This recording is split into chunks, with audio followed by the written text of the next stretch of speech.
what's going on here. It was a deist, if we want to call him that, not in the modern understanding of deism, but a man by the name of Benjamin Franklin, who stood up in the midst of the Constitutional Convention when the convention was about to break up, and this pagan stands and takes them to task. Listen to him, because he may be speaking to us today. How has it happened, sir, that we have not hitherto once thought of humbly appealing to the Father of lights to illuminate our understandings? In the beginning of the contest with Great Britain, when we were sensible to danger, we had daily prayers in this room for divine protection. Our prayers, sir, were heard, and they were graciously answered. And have we now forgotten that powerful friend? Or do we imagine that we no longer need his assistance?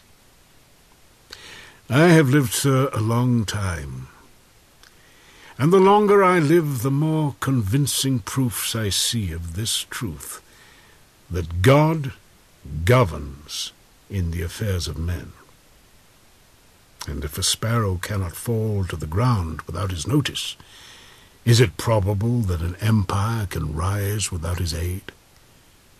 We have been assured, sir, in the sacred writings that, except the Lord build the house, they labor in vain that build it. I firmly believe this. And I also believe that without his concurring aid, we shall succeed in this political building no better than the builders of Babel. We shall be divided by our little partial local interests, our projects will be confounded, and we ourselves shall become a reproach and a byword down to future ages. I therefore beg leave to move that henceforth prayers imploring the assistance of heaven and its blessings on our deliberations be held in this assembly every morning before we proceed to business. That's one of your least religious founders. A pagan? I don't think so.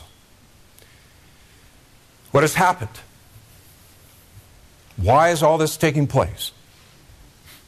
Solzhenitsyn said more than half a century ago, while I was still a child, I recall hearing a number of older people offer the following explanation for the great disasters that had befallen Russia. Men have forgotten God.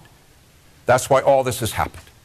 Since then, I have spent well-nigh 50 years working on the history of our revolution. In the process, I've read hundreds of books, collected hundreds of personal testimonies, and have already contributed 8 volumes of my own toward the effort of clearing away the rubble left by that upheaval. But if I were asked today to formulate as concisely as possible the main cause of the ruinous revolution that swallowed up some 60 million of our people, I could not put it more accurately than to repeat, men have forgotten God.